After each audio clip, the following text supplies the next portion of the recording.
Okay, so welcome back.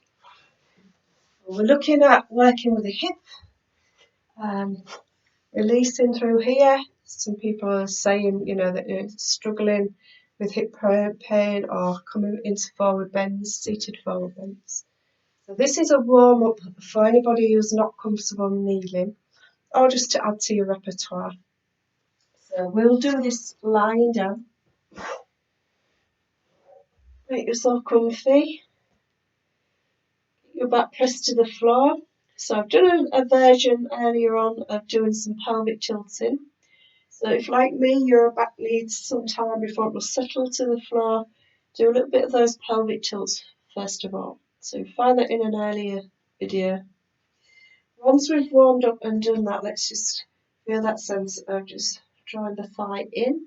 So bring it in as close to your body as you can.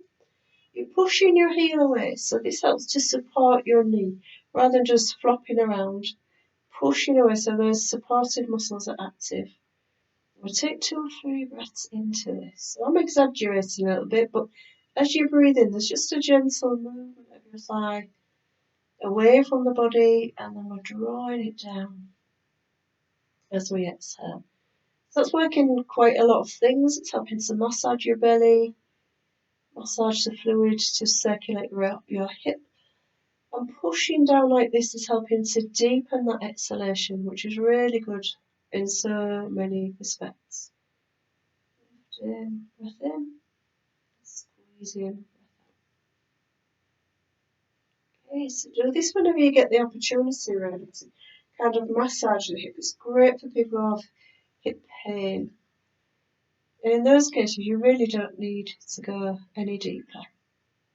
Just do this as often as you can. So you're getting that sense of compression as we come here. And as we breathe in and move the hip away, the blood flow can then move into that joint. Squeeze out the waste products as we draw it in. And as we breathe in, we nourish it with that lovely deep breath because you're breathing so well. No shallow breathing here, just nice, steady, relaxed breaths right down to your belly.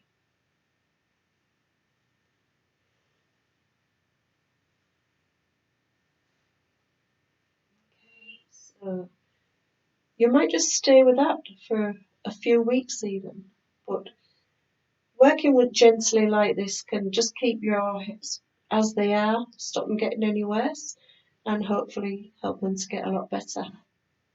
Once we feel comfortable, we can take the one leg out along the floor.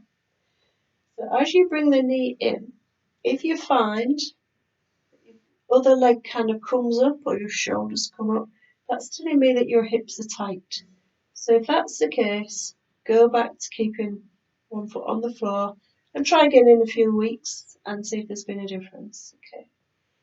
If we're okay and we stretch that leg out, we're pushing that heel away also and trying to keep the back of your knee down to the floor.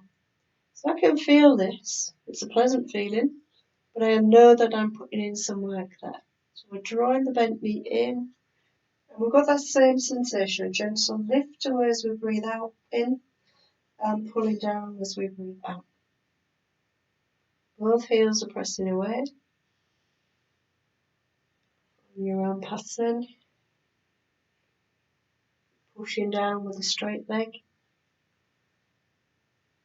And then rather than just swapping legs, when you've done enough, bend the left leg, bend the straight leg, have the foot on the floor, keep control through the belly to place it back down so there's no strain on the back. And just take a rest and let that energy flow. It feels quite warm there. And moving the other leg in. It's quite likely you're different on each side of the body. So for this one, maybe the leg is still bent, it's still a little bit tight. So in that case, you would bend the knee and keep that foot on the floor. Again, breathing in, opening up, breathing out, drawing back.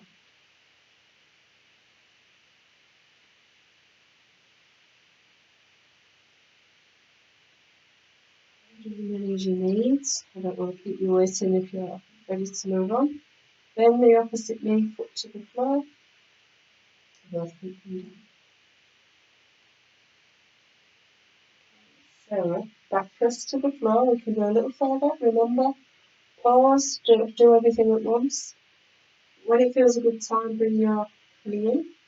Bring your hands to rest on the kneecap.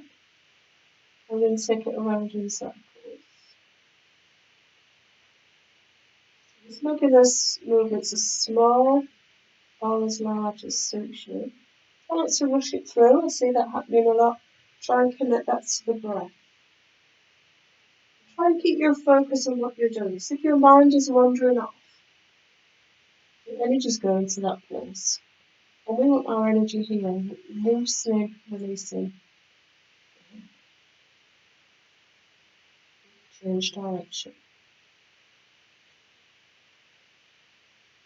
And obviously we would swap legs. Down first. Take a moment and then do the other side. Once we've done that and we're comfortable with that, we bring both knees in, back press to the floor. Big toes, they stay together all the time as your hands come over your knees. Lift the knees as wide as we can. Push them off the body. Bring the knees together. Draw them back to the body. Try and find a circuit to suit your breathing. So you'll be breathing in, breathing out.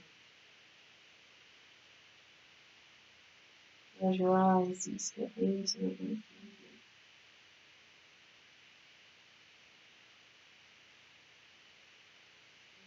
Change direction. Nice and soothing. We go slow. As we move back as well.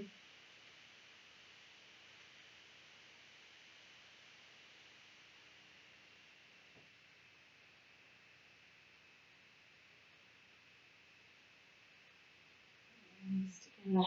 Squeeze them in. Squeeze your back. And then to come out one by one, place the soles back down on the floor. And rest, feel that change.